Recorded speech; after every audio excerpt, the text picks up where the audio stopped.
everyone, welcome to Sew Against the Grain. My name is Mona, and word of warning, I have one of my dogs in my sewing room right now, so if you hear little footprints, she might play with her toys, she might drink some water, she might eat some dinner, so just word of warning.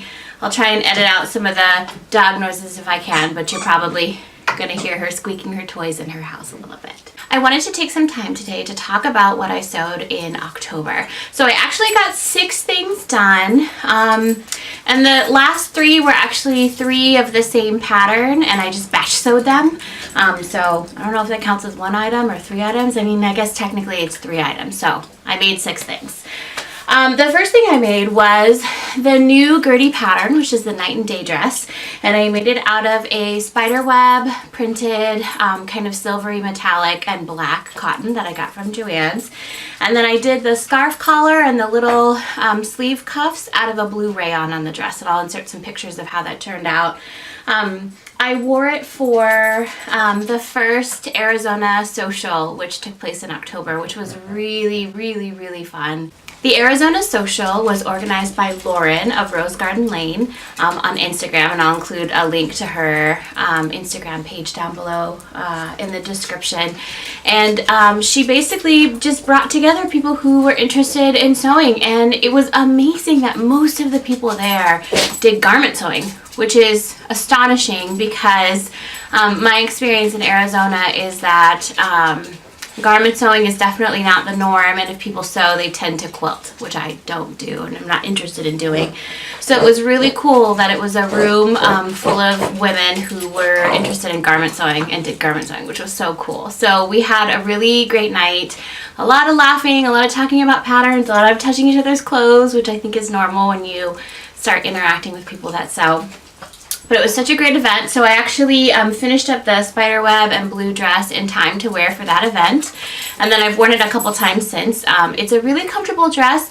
I made a couple of alterations to the pattern based on a pattern that fits me well. I kind of looked at the pieces and saw that the shape was kind of similar, and hoping that I was going to get a good fit. And I think the only thing that I did the C bust bodice, and I think the only thing that I really wasn't super happy with is that there was a lot of extra fullness right under my bust.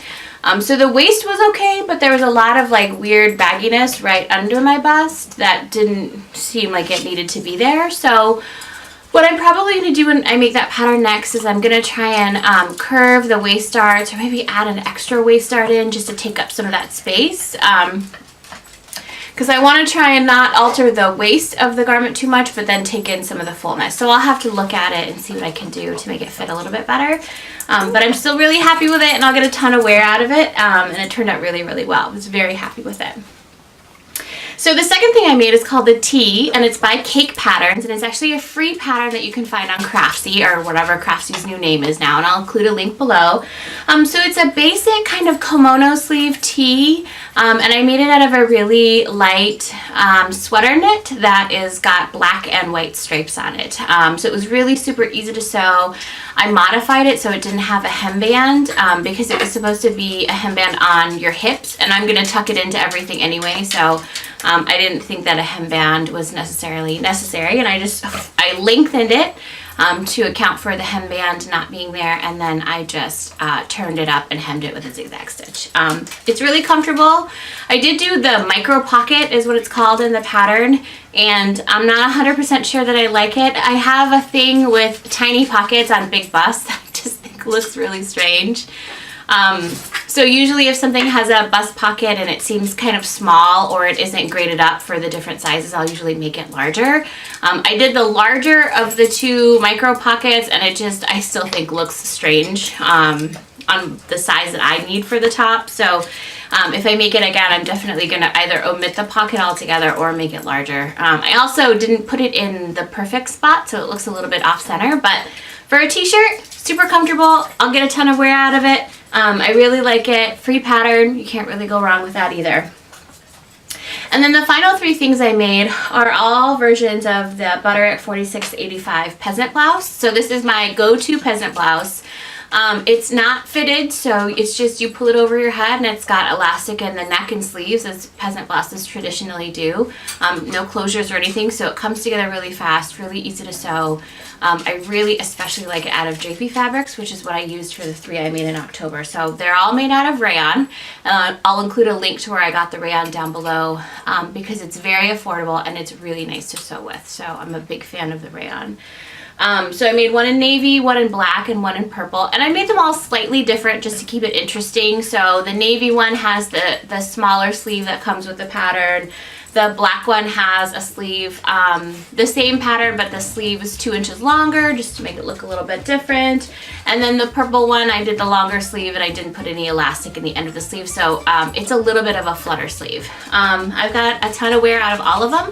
I have kind of a tealy aqua blue rayon cut out and ready to make into a 4th version. I just need to sew that up. But that has turned out to be probably one of my most sewed patterns for 2018. I've made this blouse a lot, and I'm a big fan of peasant blouses, so it's worked out really nicely. So that's everything that I sewed in October. Pretty quick and straightforward this month. I didn't have a lot to say about any of these.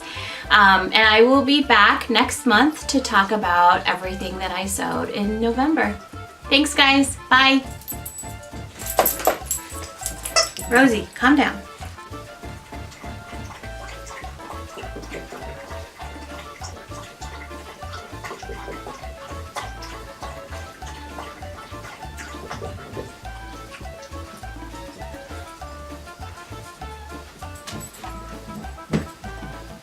Hi everyone, and welcome to Sew Against the Grain. My name is Mona. You're so loud. Everything you do is so loud.